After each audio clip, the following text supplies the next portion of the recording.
So what's up mga kalapatids, magandang hapon para sa ating lahat. So for today's video nga mga kalapatids, no, mag-unboxing tayo ng Taiwan mga kalapatids, yung mga bagong dating na Taiwan natin. So ayan mga kalapatids, yung ate kong maganda kumakain pa mga kalapatids, no, yan siya. So tignan natin yung mga conditioning ng pliers natin mga kalapatids bago tayo pumasok sa topic natin. So nandito naman na tayo sa taas. So tignan na lang natin mga kalapatids, no. So okay naman yung nakikita natin mga kalapatids dahil magaganda na itong mga tindig nila mga kalapatids, no. So yan. So yung Taiwan pala natin mga kalapatids, kakukuha nga lang natin kanina at i-unbox natin. So ayan mga kalapatids, no, first time natin mag-unbox ng Taiwan mga kalapatids dahil hindi ko naman talaga binibideo. So meron naman tayong time para mag-video mga kalapatids. So bago natin i-unbox yung Taiwan na nandun mga kalapatids, no, papakita ko sa inyo yung kinukondisyon kong Taiwan mga kalapatids na gagamitin natin sa breeding. So tara.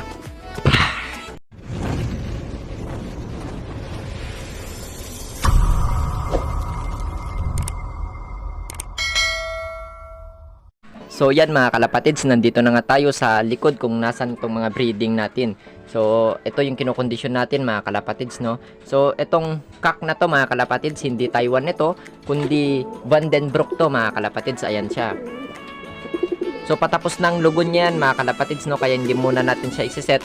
So hintayin natin na matakpan lahat ng balahibo niya bago natin sila pagsetin mga kalapatids.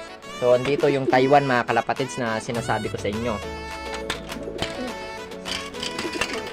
So yan siya mga kalapatids, no. Ang ring niya to mga kalapatids ay TPA mga kalapatids. So kunin natin at hawakan natin mga kalapatids. So tara. So yan mga kalapatids, no, nandito na nga tayo para yan ikunin yung binibreed natin mga kalapatids. Ayan siya yung kasalukuyan nating kinokondisyon na Taiwan. So nagustuhan ko siya mga kalapatids dahil small type lang siya mga kalapatids, no. Tapos mukhang halimaw yung mukha niya mga kalapatids, no, impacta. So ayan, no, nakikita nyo naman napakasungit mga kalapatids. At yan lang yung pakpak niya mga kalapatids, no. So yan, may stamp pa to mga kalapatids. So yan yung mga stamp niya mga kalapatids, no. Pabura na rin dahil sa kakaligo niya mga kalapatids, no. So okay na mga kalapatids dahil nakita nyo na. So unbox na natin yung Taiwan mga kalapatids dahil hindi ko pa nahawakan yun ng personal at hindi pa na natin nakita ng personal. So samahan nyo ako mga kalapatids, tara. Bye!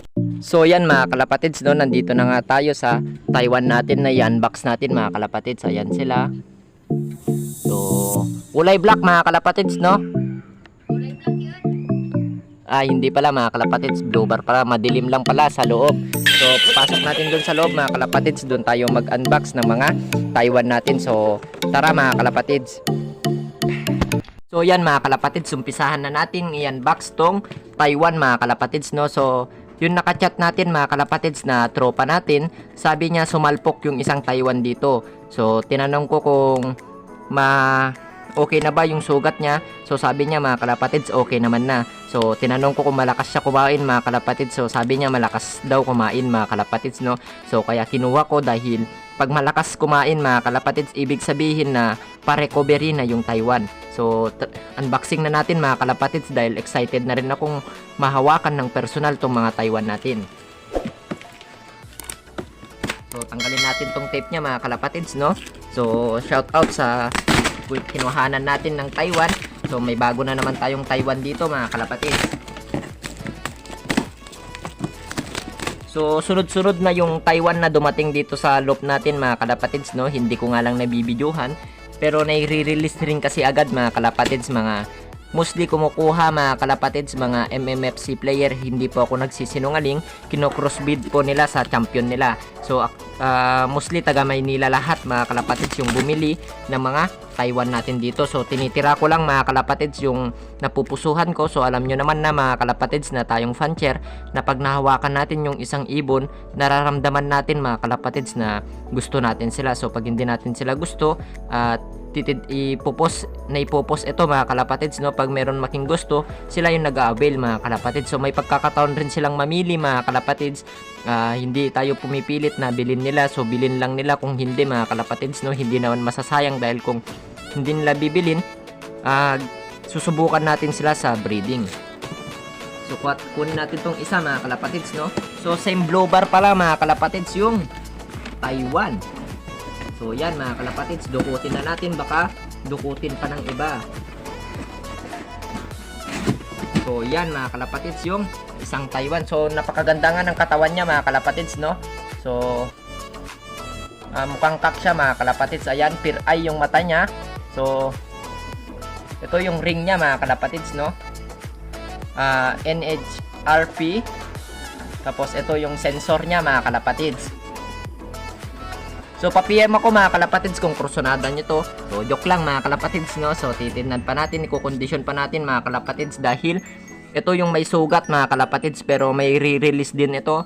So PM nyo na lang yung taga-release ko mga kalapatids, no? Andyan yung Facebook account nya. So ayan yung seal nya mga kalapatids, no? Nasa 5 laps siya. So ito yung sugat nya nga mga kalapatids. So pagaling na nga, tuyong-tuyo na mga kalapatids, no?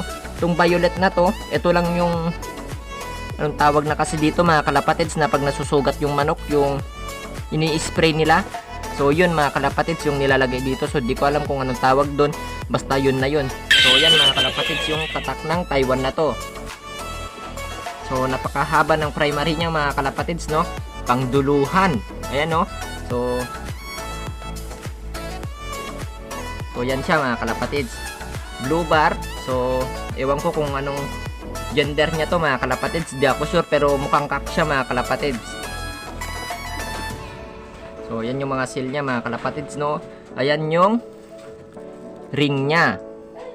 So napakagandang Taiwan mga kalapatids. Sulit na sulit yung binayad natin dito sa tropa nating malakas na nilalang. So maraming salamat sa kanya, dahil dineliver niya pa mga kalapatids, no?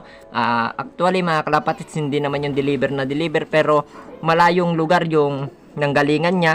So pinunta niya pa dito sa Bigan City mga kalapatids, nang ginamit niya lang yung motor niya. So ayan mga kalapatids, no? So punta na muna natin doon sa loop natin mga kalapatids, para makita natin yung tindig niya. So yan mga kalapatids, no? Napakaangas ng tayo ng Taiwan na to. Ayan. So unbox pa natin yung isa mga kalapatids, baka i-unbox pa ng iba. So napakaganda mga kalapatids pag may ganitong mga bago kang alaga. So napaka-excited mga kalapatids, no? So kunin pa natin tong isa. Yun. So ito maganda to mga kalapatids, oh. Netoy na netoy yung mukha niya. Yan mga kalapatids, ito yung gustong-gusto kong ibon, yung netoy na netoy yung pagmumukha niya mga kalapatids. Ayan, oh. O tingnan nyo mga kalapatids. Netoy. So yan mga kalapatids, so netoy na netoy yung pagmumukha ng Taiwan na to mga kalapatids. Napakaangas na Taiwan. O yan mga kalapatids, na napakaangas na Taiwan tong nakuha natin, oh. Napakaliit lang mga kalapatids, small size lang siya, pero mukhang kak siya mga kalapatids based dun sa ulo niya. So based naman sa ilong at yung tong ganito niya mga kalapatids, anong tawag na dito? So basta yan na yan mga kalapatids, no? Mukhang babae naman. So sa ulo mukhang kak mga kalapatids, pero na sa katawan niya mga kalapatids small type siya. So apple body mga kalapatids, napakaganda ng katawan niya. So ito yung ring niya mga kalapatids, no? So yan yung sensor niya mga kalapatids, naka-transparent sensor. So meron siyang bakal-bakal sa loob mga kalapatids, na may baro-baronse ba ang tawag yan, basta yan na yan mga kalapatids, no? So tignan nyo tong ring niya mga kalapatids. So buksan natin. So first time tayo lang ang magbubukas nito mga kalapatids. So nakasil pa siya. So buksan natin mga kalapatids para makita nyong lahat kung ano yung ring niya. So pare-parehas natin makikita lahat mga kalapatids, no? Lagay lang natin dyan. So balik na lang natin mamaya. So yan mga kalapatids, hinihingal pa na ako sa kaka-unbox natin ng Taiwan. Yung so ang ring niya mga kalapatids, TPA, tulad ng tinago ko mga kalapatids, no? Yung nasa likod yung gagamitin natin na Taiwan. So same lang din pala sila ng club mga kalapatids. So TPA. So yan. So balik na natin mga kalapatids, no? Para sa buyer na bibili dito. So tignan natin mga kalapatids kung kailan natin si-ship to. Ay bukas mga kalapatids, no? Pwedeng mag-ship bukas ng papuntang Cubao at Sampaloc mga kalapatids. Ayan. So bili-bili na, baka maubusan. So, joke lang mga kalapatids, no? Basta, pero i-release natin to mga kalapatids. So ipopost ito mamaya. So PM nyo na lang siya mga kalapatids, no? Yan yung Facebook account niya sa mga gusto ng Taiwan. So magandang Taiwan yung nire-release natin mga kalapatids. Sinisiguro ko sa inyo na magaganda yung katawan nila bago nyo mahipuan. So napakaganda na ng katawan nito mga kalapatids. Pwede na nating i-release at i-benta sa tropa nating malalakas na nilalang. So pwede na tayong mag-ship bukas mga kalapatids. Pwede para may shipping pala bukas ng Sampaloc, Cubao, Pangasinan mga kalapatids, no? So pwede dyan. So para sa malalayo, basta madaanan ng truck namin mga kalapatids, pwede pa natin i-ship. So ayan yung Taiwan mga kalapatids, no? So hindi ko na mahanap yung sticker niya mga kalapatids, na wala na ata. So ayan pala mga kalapatids yung sticker niya. So balik lang natin para sa bibili mga kalapatids, no? Abang-abangan nyo yung post nito mga kalapatids. Yan yung magpo-post, yan yung Facebook account niya. So pwede nyo siyang i-PM mga kalapatids, no? Para sa mga Taiwan lover dyan.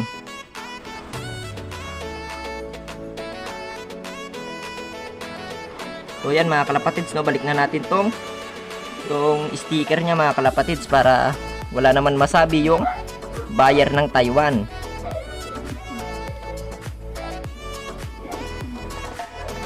Yan mga kalapatids, no? Napakaangas mga kalapatids. So balik na natin. So tignan natin doon sa loob mga kalapatids kung ano yung magiging itsura niya. So napakaganda talaga mga kalapatids, no, ng pagmumuka ng Taiwan na to. So ayan, no? Netoy mga kalapatids. Ayan. So napakaganda mga kalapatids. Ganito yung gustong-gusto kong i-breed. Yung maliliit lang yung pagmumuka mga kalapatids, no? So ulitin natin mga kalapatids na tignan yung pagmumuka niya. So ayan, no? So gandahan natin mga kalapatids, pang thumbnail natin. Yan.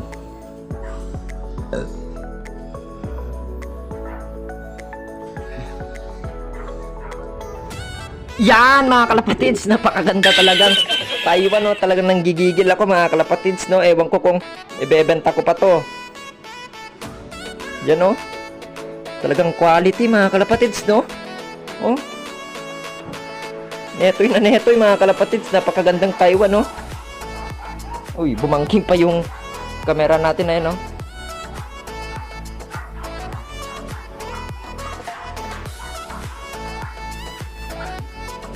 Yan mga kalapatids, punta na natin dito sa loob ng loop natin mga kalapatids para makita nyo yung tindig nya. So napakaganda talaga mga kalapatids, small size lang siya talaga. So ganito yung mga gusto kong alagaan na Taiwan mga kalapatids, no? Gusto ko yung mga ganitong hipo na apple body lang siya.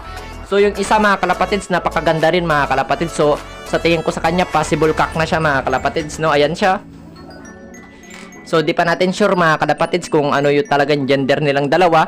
So para sa akin mga kalapatids, mukhang hentong maliit tapos cock yun, pero parang hen din na malaki yun mga kalapatids, no? So ewan ko lang.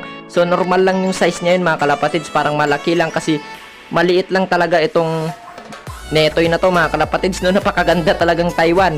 So ayan na mga kalapatids, okay na, maraming salamat sa inyo. Happy flying.